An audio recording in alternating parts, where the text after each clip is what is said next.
राम प्रकाश चौधरी इस सरकार के खिलाफ आरसीए प्रेसिडेंट का चुनाव लड़ रहा हूं मुख्यमंत्री के पुत्र के खिलाफ। ये सीपी जोशी जी की जो रणनीति थी, एक महाभारत हुआ था उस समय, एक महाभारत आज आरसीए के अंदर हो रहा है। एक धृतराष्ट्र जो पुत्र मोह में कानून की धज्जियां उड़ा रहा है। यहाँ पुलिस लगातार पिछले 1 महीने से हजारों की संख्या में हमारे पीछे पड़ी, हमारी गाड़ियां चेक हो रही है।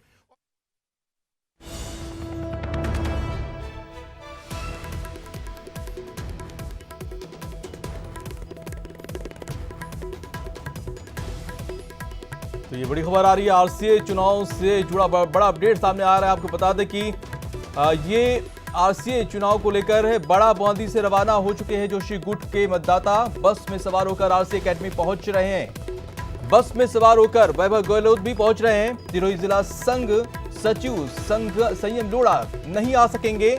लोढ़ा के लिए ऑथराइजेशन वोट डाला जाएगा।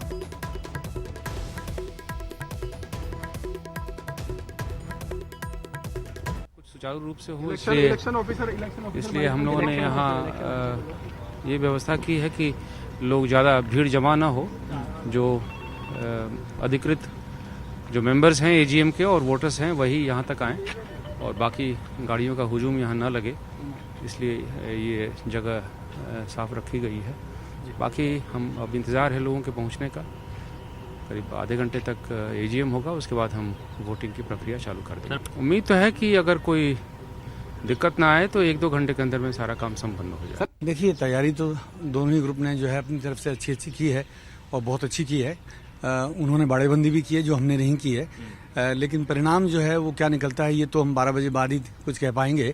लेकिन हमें पूरी उम्मीद है कि कुछ लोग जो है वो अंतरात्मा की आवाज़ पे वोट देंगे और हमारा जो आंकड़ा जो वो मान के चल रहे हैं उससे कहीं ज़्यादा होगा। देखिए, कोई भी जो युद्ध में मैदान में उतरता है वो सैनिक कभी नहीं कहेगा कि हम हार जाएंगे। तो हम तो आज भी ये कहते हैं कि हम जीतेंगे और सत्य की जीत होगी। लेकिन वो कोई भी दावा करें और हर आदमी को अपने अपने दावे करने का अधिकार है। देखिए, मैं बहुत स्पष्ट मैं खिलाड़ी हूँ और सारी जिंदगी मैंने क्रिकेट को दी है, खिलाड़ी के रूप में भी और ऑफिस बेरर के रूप में भी। मैं ये मानता हूँ कि ये राजनीतिक महत्वाकांक्षाओं और राजनीतिक प्रतिद्वंदिताओं की लड़ाई है। रामपाल शर्मा जुड़ रहे हैं, सीपी जोशी गुट से ताल्लुक रखते हैं। रामपाल जी, क्या दावा है, वैभव गहलोत की जीत कितने वोटों से होने वाली है आज? 25 वोट से 25 वोट। और बाकी के जो पद हैं वो भी क्या आप ही खाते में जाएंगे? हाँ, सारे पद हमारे खाते में। हाँ। अच्छा, इतना बड़ा दावा कैसे कर सकते हैं आप? वोटों ने कहा हमारे को, हम आपको वोट देंगे। हाँ। तो फिर डर किस बात का था? बाड़ेबंदी क्यों करनी पड़ी आपको? बाड़ेबंदी कहीं नहीं की हमने। बाड़ेबंदी कहीं नहीं, सभी संघों ने रात को एक जगह इकट्ठे होकर अपनी आपस में चर्चा की थी और एक जीत की अग्रिम पार्टी की थी। अच्छा, अग्रिम पार्टी की थी। लगता है कि आज जोशी गुट सिर्फ औपचारिकता के लिए चुनाव लड़ रहा है? जोशी क्या नाम, डूडी गुट क्या सिर्फ औपचारिकता के लिए चुनाव लड़ रहा है? सिर्फ डूडी जी चुनाव कहाँ लड़ रहे हैं? उनके लोग तो लड़ रहे हैं। नहीं, वो हमारे साथ है, सब हमारे साथ है। क्या सेंधमारी कर रहे हैं आप लोग? सेंधमारी की आवश्यकता ही नहीं है, सब संघ हमारे साथ। तो अब से थोड़ी ही देर में वोटिंग शुरू होगी। 9 बजे वोटिंग शुरू हो जाएगी और उससे पहले दावे किए जा रहे हैं जीत के दोनों ही गुट से। सीपी जोशी गुट और रामेश्वर डूडी गुट से जो है तमाम दावे किए जा रहे हैं जीत के। हालांकि जो तस्वीर है वो 12 बजे साफ हो जाएगी और मत पूरी तरह से निकलेगा। एक थोड़ी सी गड़बड़ी हो गई थी, कल मेरा विड्रॉल नॉमिनेशन इलेक्टोरल ऑफिसर के पास गया, लेकिन उन्होंने एक्सेप्ट करने से मना कर दिया मेरी व्यक्तिगत अनुपस्थिति की वजह से। इसलिए मैंने ब्रज किशोर जी को पूरा समर्थन दिया। मैं खुद भी उनको वोट दूंगा, मेरे सारे समर्थक उनको वोट देंगे। रही बात पैनल की, निश्चित रूप से पैनल निकलेगा और हमें ऐसा विश्वास है कि हमारी कंप्लीट पूरी जीत होगी। समझौते की बात आई थी कल रात को भी कहीं ना कहीं? नहीं, समझौते जैसी कोई बात नहीं थी, समझौता करने का कोई कारण भी नहीं था। और प्रॉक्सी वोट की बात भी यहाँ पे, प्रॉक्सी वोट अलाउ नहीं है।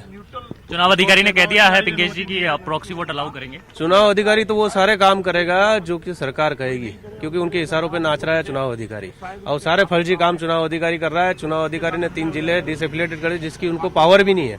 तो चुनाव अधिकारी के बारे में मैं कुछ नहीं कह सकता हूँ। पूरी तरह से फर्जी रूप से काम कर रहा है और सब कुछ काम गलत करने के लिए तैयार है वो।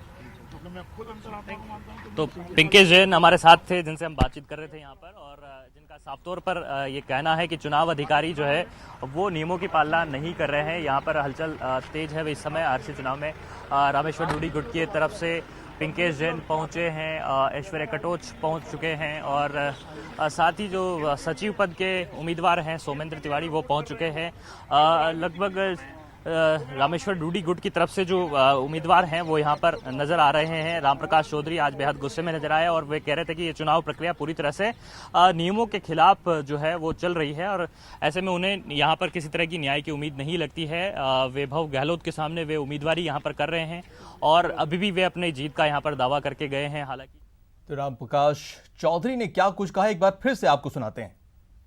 इनका था कि चुनाव नहीं लड़ने देंगे, नॉमिनेशन नहीं करने देंगे, हमारे सामने कोई टिक नहीं पाएगा। ये रामप्रकाश चौधरी चुनाव लड़ रहा है सरकार के सामने। रामप्रकाश जी, क्या उम्मीद है आपको? उम्मीद तो ये जो चुनाव अधिकारी है निष्पक्ष नहीं, हमारी गणित बिगाड़ दी है। हम राजस्थान सरकार की गणित बिगाड़ेंगे आज के बाद। नहीं, कैसे गणित बिगाड़ेंगे? चुनाव लड़िए, लोकतांत्रिक लड़िए। हमारे 3 जिलों को एक गैर कानूनी तरीके से डिसएफिलिएटेड कर दिया। आज अजमेर ऐसा जिला है हमारा जिसके अंदर चीफ जस्टिस का आदेश है एडॉक कमेटी के अगेंस्ट, उसको इस चुनाव अधिकारी ने रद्द कर दिया। आप बताइए। जोशी गुट कह रहा है कि आपके लोग उनको वोट कर रहे हैं, सेंधमारी कर दी है उन्होंने। हाँ, सरकार है, आपने बड़े बंदी में खरीद के डाल दिए उनको धमकाया होगा।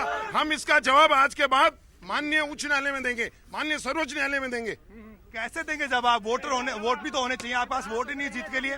वो तो परिणाम बताएगा ना। वोट नहीं है तो हम चुनाव क्यों लड़ रहे हैं? आप तो कह रहे थे ना बिक जाएंगे, घुटने टेक देंगे, ये टिकेंगे नहीं। कैसे चुनाव लड़ रहे हैं हम? मैं डबल इंजन का आदमी हूँ, एक तो राजस्थान का जाट और दूसरा राष्ट्रीय स्वयंसेवक संघ का कार्यकर्ता। राष्ट्रीय संघ का स्वयंसेवक, क्या बात करते हो? अब इसकी कीमत। दावा क्या आपका, कितने वोट से जीत रहे हैं आप? ये तो हम पूरा पैनल जीत रहे हैं।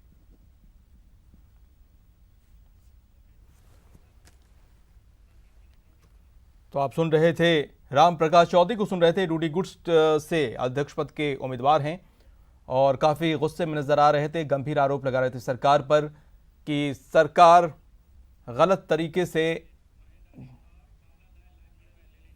और हमारे साथ फिर से जुड़ चुके हैं हमारे सहयोगी महेश दातिज और बाबूलाल धायल, और एक बार फिर से हम उनसे जानने की कोशिश करते हैं वहाँ पर क्या कुछ चल रहा है। महेश, आपके पास आते हैं। महेश, इस वक्त कम ही वक्त बचा हुआ है मतदान शुरू होने में, तो इस वक्त क्या गतिविधियां नजर आ रही वहां पर?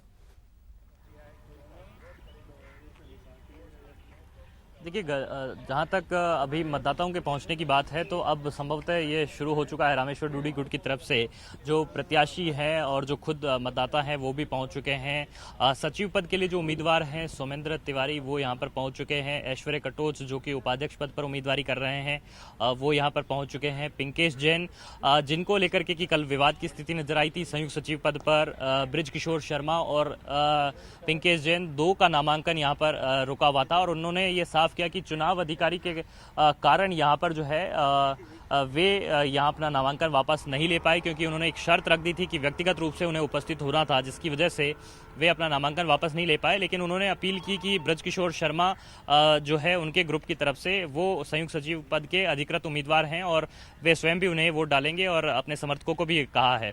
तो ये कन्फ्यूजन उन्होंने अपना दूर किया है। हालांकि इनके बीच में जो विवाद थे वो कल खुलकर के सामने आए थे, जिसका जोशी गुट ये कह रहा था कि उन्हें जरूर फायदा मिलेगा। जो धीरे धीरे जो लोग हैं और सुरक्षा का जिम्मा संभाल रहे पुलिस अधिकारी हैं वो भी यहाँ पर लगातार पहुँच रहे हैं और साथ ही में ये जो चुनाव हैं वो आज सुबह 9 बजे से लेकर के दोपहर 12 बजे तक यहाँ पर मतदान की प्रक्रिया संपन्न कराई जाएगी और उसके बाद में जो परिणाम होंगे वो यहाँ पर देखने वाले होंगे, क्योंकि जिस तरह से दावा एक तरफा जीत का है जोशी गुट का, क्या वो संभव हो सकेगा या फिर जिस लेकिन तरह से लेकिन महेश, जिस तरह से दावा सीपी जोशी गुट की तरफ से किए जा रहे हैं तो दूसरी तरफ डूडी गुट की तरफ से गंभीर आरोप लगाए जा रहे हैं, या आरोप तो यहां तक लगाए जा रहे हैं कि जो चुनाव अधिकारी है वो सरकार के इशारे पे चल रही है। देखिए, बिल्कुल माजिद, आपको जैसा पता है कि जिस तरह से रामेश्वर डूडी इस चुनावी मैदान में आए, नागौर जिला संघ के पहले अध्यक्ष बने, उनको जो आरएस नांदू है वो लेकर के आए और सीपी जोशी के सामने एक कांग्रेस के कदावर नेता के तौर पर खड़ा किया ताकि उन्हें एक बड़ी चुनौती मिल सके। जो ये ग्रुप पहले ललित मोदी का हुआ करता था उसकी अगुवाई रामेश्वर डूडी ने की।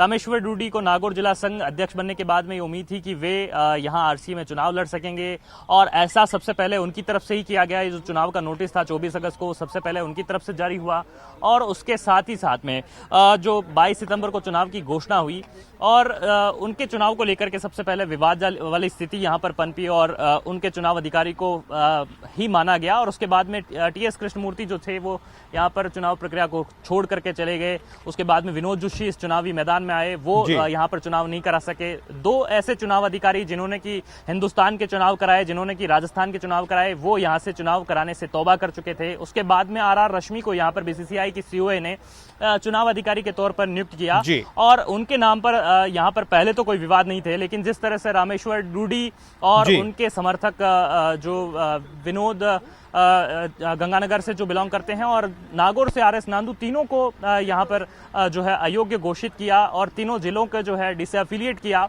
उसके बाद में ये विवाद गर्मा गए और यहाँ पर जिस तरह से रामेश्वर डूडी और उनके समर्थकों के साथ में जो पुलिस की हाथापाई हुई, उससे ये मामला और उलझ गया। कोशिशें थी कि समझाइश के जरिए दोनों पक्षों में ये विवाद हल हो सके और एक नतीजे पर कहीं पहुंच सके। इसमें कई महेश बने रही, हम बाबूलाल धायल के पास चलते हैं और वहां भी जाने की कोशिश करते हैं।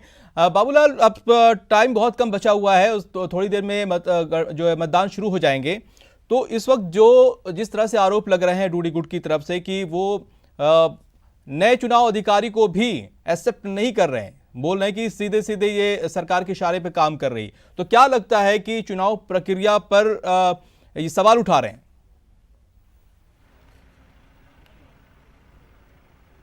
जी बिल्कुल, जब नंबर कम होता है और आदमी को लगता है कि उसकी हार नजदीक है तो बहुत बहाने बनाए जाते हैं। रामप्रकाश चौधरी का यही कहना है कि वो उच्चतम न्यायालय में चुनाव प्रक्रिया को चुनौती देंगे। इसका मतलब साफ साफ है कि उनके पास में जीत का जो नंबर है वो नहीं है, बहुमत उनके पास शायद नहीं है। कुछ भी नहीं कर सकते हालांकि, क्योंकि जब तक आखिरी वोट डल नहीं जाए, जैसे क्रिकेट में कहते हैं कि आखिरी बॉल जब तक फेंकी नहीं जाती नतीजे के लिए आपको आशान्वित नहीं होना चाहिए कि क्या होने वाला। ठीक इसी तरह से इस चुनाव में भी जब तक आखिरी वोट नहीं डल जाएगा तब तक आप कोई प्रेडिक्शन नहीं कर सकते। लेकिन फिलहाल मैं आपको नजारा दिखाऊं, किलेबंदी हो गई एक तरह से एसएमएस स्टेडियम की। आप देखिएगा बाहर तक जहां नजर जाए इतने कड़े सुरक्षा इंतजाम तो यहां पर अंतर्राष्ट्रीय मैचों में भी कहीं देखे नहीं गए होंगे। एडिशनल कमिश्नर अजय पाल लांबा ने मोर्चा संभाला हुआ है। मैं जो वेस्ट गेट है उसके ऊपर हूं और ये मेन गेट है जहां से अभी रामप्रकाश चौधरी यानी कि डूडी गुट के जो वोटर हैं, करीब 4 वोटर गए थे, उन्होंने यहां से एंट्री करी है। लेकिन बताया ये भी जा रहा है कि 4 गेटों में से किसी भी गेट से वैभव गहलोत और उनके जो समर्थक हैं वो आ सकते हैं, यानी जोशी गुट किसी दूसरे गेट से भी आ सकता है। हम लोग इसलिए बने हुए हैं क्योंकि ये मेन गेट है, मुख्य रास्ता है, इसलिए हमारी निगाह यहाँ पर है, लेकिन वो किसी और गेट से भी आ सकते हैं। पुलिस के अधिकारियों ने ऐसी संभावना जाहिर की है। पता नहीं वो कौन से गेट से आएंगे क्योंकि सब गेटों पर इतनी ही सुरक्षा व्यवस्था है। तो कुल मिलाकर के चप्पे चप्पे पर सुरक्षाकर्मी यहाँ पर तैनात हैं और परिंदा भी आज तो एसएमएस के आसपास पुलिस की मर्जी के बिना पर नहीं मार सकता। जाहिर सी बात है कि राजस्थान के इतिहास में इससे पहले भी चुनाव हुए होंगे आरसीए के, लेकिन इतने रोमांचक मुकाबले की उम्मीद किसी को नहीं थी कि आखिरी तक चुनाव खींच जाएंगे। माना यही जा रहा था कि रामेश्वर डूडी मान जाएंगे, बीच में कोई मध्यस्थता हो जाएगी, कोई न कोई समझौता हो जाएगा, दूसरे पद शायद डूडी गुट को दे दिए जाएंगे, लेकिन बात नहीं बनी और चुनाव तक नौबत आई। और आज जब वोट पड़ रहे हैं उससे पहले बहुत ज्यादा महेश और बाबूलाल आप नजर बनाए रखिए और हम आगे भी आपसे अपडेट लेंगे। पूरा ही ग्रुप जीता है, इसमें कोई संशय लगता नहीं है। सर, पिछली बार कुछ पदों पर ये बात कही गई थी और दावा भी यही था, लेकिन वो संभव नहीं हो सका था। इस बार क्या लग रहा है कि पूरा का पूरा पैनल निकालेंगे? हाँ, इस बार पूरा पैनल निकलेगा, किसी तरह का कोई विवाद किसी में नहीं। ऐसा पूरा लगता है कि भाई पूरा का पूरा पैनल, जितने लोग साथ में हैं सब वोट करेंगे। एजीएम होने जा रही है इससे पहले। जी और क्या उम्मीद कर रहे हैं सर, किस तरह से अब आगे क्रिकेट बढ़ेगी, क्योंकि आप खुद ने पूरा खेल का जिम्मा संभाला? जो चुनी जाएगी फिर वैभव जी के नेतृत्व में जो भी होगा क्रिकेट का वो सब अच्छा होगा और ऐसा लगता है कि नया इतिहास बनेगा, ऐसी उम्मीद भी करते हैं। तो शिवचरण माली खेल परिषद के पूर्व अध्यक्ष रह चुके हैं और जिनका ये दावा है कि अब खेलों की तस्वीर बदलेगी। विमल शर्मा जैसलमेर से हमारे साथ में इस समय मौजूद है। किस तरह से उम्मीद कर रहे हैं आज जो जिला सचिव हैं वो आपके यहाँ समर्थन में वोट करेंगे? जो निश्चित रूप से जो पूरा पैनल है वो पूरा का पूरा वैभव जी के नेतृत्व में यहाँ विजयी होगा और पूरा का पूरा पैनल लगभग 23 से 24 वोट आएंगे हमारे ग्रुप को और वैभव जी को उससे ज्यादा वोट आने की उम्मीद है।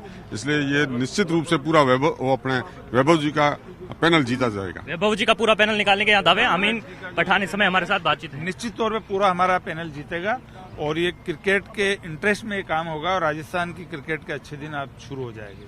अमीन पठान बता रहे कि प्रदेश की क्रिकेट के अच्छे दिन आएंगे। सलीम दुरानी साहब जो वरिष्ठ अंतर्राष्ट्रीय खिलाड़ी हैं, आज सर आप वोट देने के लिए पहुंचे हैं, सबसे पहले क्या कहना चाहेंगे प्रदेश की क्रिकेट के लिए? देखिए, ये वोट होता है, ये जो कुछ भी हो रहा है वो हम भविष्य में जो हमारे युवा खिलाड़ी होंगे उनके लिए मैं शुभकामनाएं देता हूँ और राजस्थान का क्रिकेट ऊपर आए ऐसी प्रार्थना है। तो सलीम दुरानी साहब से हम बात कर रहे थे, जिनका ये साफ तौर पर कहना है कि प्रदेश की क्रिकेट को वे चाहते हैं कि जो है अब तस्वीर बदले। और अभी जो आपको एक तस्वीर यहाँ पर दिखाना चाहूंगा कि जिस तरह से जो मतदाता है वो यहाँ पर पहुंच चुके हैं, जो बाड़ेबंदी में जिसे बताया जा रहा था कि जिला सचिव हैं वो यहाँ पर पहुंच चुके हैं और अब भीतर यहाँ पर जो है मतदान के लिए, अब वो जोशी ग्रुप के जो जिला सचिव हैं वो भी मतदान के लिए पहुंच रहे हैं।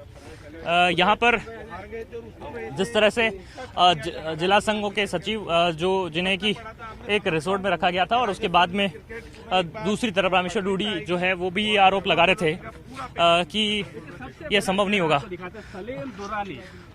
महेंद्र शर्मा जी, जिस तरह से एक बात ये कही जा रही थी कि ऑथराइजेशन का वैभव लोढ़ा, जिस तरह से ये संयम लोढ़ा जी के मामले में कहा जा रहा था कि ऑथराइजेशन जाएगा, तो क्या ये ऑथराइजेशन स्वीकार होगा? हाँ, 100% इसमें हमारे कॉन्स्टिट्यूशन में ये प्रावधान है, उसी आधार पर हम काम कर रहे हैं। ऑथराइजेशन अलाउ है हमेशा। ये पूर्व में भी ऑथराइजेशन की हमेशा होती, हाँ हमेशा के लिए होती है। और कितना आप उम्मीद कर रहे हैं, कितने दावे? अच्छी तरह से जीतेंगे, बहुत अच्छे मार्जिन से जीतेंगे, पूरा पैनल निकालेंगे 100%। सभी से आपने कन्विंस किया? बिल्कुल। तो ये महेंद्र शर्मा जो कि सचिव पद के दावेदार हैं जोशी गुट से, और पूरे तरह से आश्वस्त नजर आ रहे हैं। विश्वास इन्होंने खुद को और अपने मतदाताओं को भी दिलाया है कि वे इस चुनावी मैदान में जीत जरूर हासिल करेंगे। और पहले जो जिस तरह के 2017 के चुनाव में संभव नहीं हो सका था वो इस बार जरूर होगा। 80 वर्षीय जो सलीम दुरानी साहब हैं, जो कि अंतर्राष्ट्रीय खिलाड़ी हैं राजस्थान के, वो इस चुनाव में बतौर मतदाता यहाँ पर शरीक हो रहे हैं अपना मतदान करने के लिए। जोशी गुट के समर्थकों के साथ में यहाँ पर पहुँच रहे हैं और 9 बजे के साथ ही अब जो सबसे पहले एजीएम की प्रक्रिया यहाँ पर पूरी की जानी है, उसके बाद ये जो मतदान की प्रक्रिया है वो यहाँ पर शुरू होगी और 12 बजे तक जो मतदान है वो यहाँ पर संपन्न हो जाएगा और 1 बजे तक ये पता चल जाएगा कि आरसीए का किंग कौन होगा। जी माजिद। बिल्कुल महेश, थोड़ी ही देर में मतदान शुरू हो जाएंगे, 9 बजने ही वाले हैं और इसको लेकर तमाम तैयारियां हो चुकी हैं और तमाम दावे भी किए जा रहे हैं उससे पहले। लेकिन महेश, क्या लगता है कि अब 1 बजे जो तस्वीर सामने आएगी वो क्या देखने को मिल सकती है?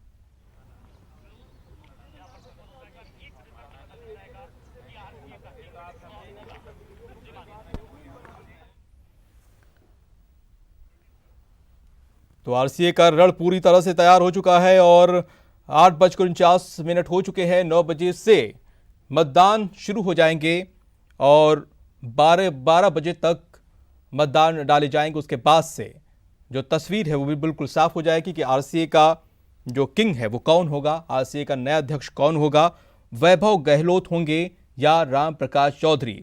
2 गुट आमने सामने हैं, सीपी जोशी गुट और डूडी गुट, दोनों के जो उम्मीदवार हैं वो आमने सामने हैं।